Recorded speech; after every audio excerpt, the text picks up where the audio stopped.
Gujarat giants के लिए महिला प्रीमियर लीग WPL 2025 की शुरुआत फिर से हार के साथ हुई। यह तीसरी बार है जब उन्होंने अपने अभियान की शुरुआत हार के साथ की है। हालांकि इस बार मुकाबला पहले की तुलना में कड़ा था और उन्होंने अच्छा संघर्ष किया। इस बार उनके पहले मैच में प्रतिद्वंद्वी मुंबई इंडियंस नहीं बल्कि रॉयल चैलेंजर्स बेंगलुरु RCB थी। गुजरात जायंट्स ने पहले बल्लेबाजी करते हुए 211 रन का विशाल स्कोर खड़ा किया। उनकी बल्लेबाजी शानदार रही और टीम ने आक्रामक रुख अपनाया। कप्तान बेथ मूनी ने टीम को अच्छी शुरुआत दी और धैर्यपूर्वक खेलते हुए 42 गेंदों में 56 रन बनाए। उन्होंने मैदान में जगह ढूंढ ढूंढ कर शॉट्स लगाए और टीम के लिए ठोस आधार तैयार किया। उनके अलावा डिएंड्रा डॉटिन ने भी अपनी विस्फोटक बल्लेबाजी से 13 गेंदों में 25 रन बनाए। उन्होंने किम गार्थ की गेंदों पर लगातार 3 चौके झड़कर RCB के गेंदबाजों पर दबाव बनाया।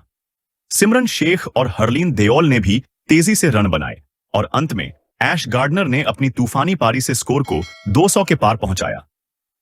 ऐश गार्डनर की पारी सबसे खास रही। उन्होंने रिकॉर्ड 8 छक्के लगाए और RCB के गेंदबाजों की जमकर धुनाई की। शुरुआत में वे धीमी थीं, लेकिन 14वें ओवर में उन्होंने प्रेमा रावत की गेंदों पर लगातार 3 छक्के लगाकर अपनी आक्रामकता दिखाई। डेथ ओवरों में भी वे नहीं रुकीं और लगातार बड़े शॉट्स खेलती रहीं। उनकी इस पारी की बदौलत गुजरात जायंट्स ने मजबूत स्कोर खड़ा किया। टीम के मुख्य कोच माइकल क्लिंगर ने उनकी बल्लेबाजी की तारीफ करते हुए कहा कि ऐश गार्डनर पिछले 6 से 12 महीनों में बहुत अच्छा खेली है और वे इस टूर्नामेंट में भी शानदार फॉर्म में हैं। उन्होंने बहुत स्मार्ट बल्लेबाजी की और सही गेंदबाजों को निशाना बनाया। इतने बड़े स्कोर के बावजूद गुजरात जायंट्स अपनी गेंदबाजी में उतनी प्रभावी नहीं रही। उन्होंने मैच की शुरुआत में RCB की सलामी बल्लेबाज स्मृति मंधाना और डैनी व्याटहॉज के विकेट जल्द ही चटका दिए, लेकिन इसके बाद उनकी गेंदबाजी बिखर गई। राघवी बिष्ट ने 27 गेंदों में 25 रन बनाकर गुजरात जायंट्स के गेंदबाजों पर दबाव बनाए रखा। गुजरात की टीम की सबसे बड़ी समस्या यह थी कि उन्होंने कई मौकों पर गलतियां की, जिससे RCB को फायदा हुआ।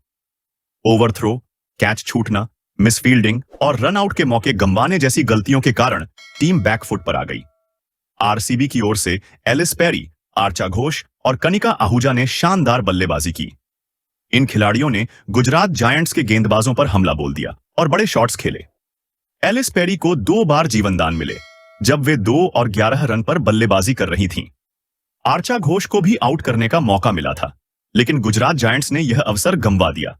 गुजरात जायंट्स के कोच क्लिंगर ने कहा, अगर हम पेरी और घोष के विकेट जल्दी ले लेते तो मैच का परिणाम अलग हो सकता था। लेकिन फील्डिंग आसान नहीं थी। ओस के कारण गेंद फिसल रही थी और खिलाड़ियों को कैच पकड़ने में दिक्कत हो रही थी। गुजरात जायंट्स के लिए सबसे बड़ी चिंता यह है कि उन्होंने लगातार तीसरे सत्र में अपने पहले मैच में हार झेली है। पिछले 2 सत्रों में टीम का प्रदर्शन अच्छा नहीं रहा और उन्हें 10 में से केवल 4 मैचों में जीत मिली। लगातार हारने के कारण उनका प्ले-ऑफ में पहुंचने का सपना टूट गया। टीम को अब अपनी गेंदबाजी और फील्डिंग में सुधार करने की जरूरत है। बल्लेबाजी में तो वे अच्छा कर रहे हैं, लेकिन अगर वे अपनी फील्डिंग और गेंदबाजी में सुधार नहीं करते हैं तो आगे चलकर उन्हें और भी मुश्किलें हो सकती हैं। माइकल क्लिंगर ने कहा, हमें अगले मैच में बेहतर प्रदर्शन करना होगा। हमारे पास अभी भी टूर्नामेंट में वापसी करने का मौका है। हमें अपनी गलतियों से सीखना होगा और अगले मैच में सुधार करना होगा। गुजरात जायंट्स ने इस मैच में बेहतरीन बल्लेबाजी की, लेकिन गेंदबाजी और फील्डिंग में चूक के कारण वे जीत दर्ज नहीं कर सके। RCB ने लक्ष्य का पीछा करते हुए 6 विकेट से जीत हासिल की।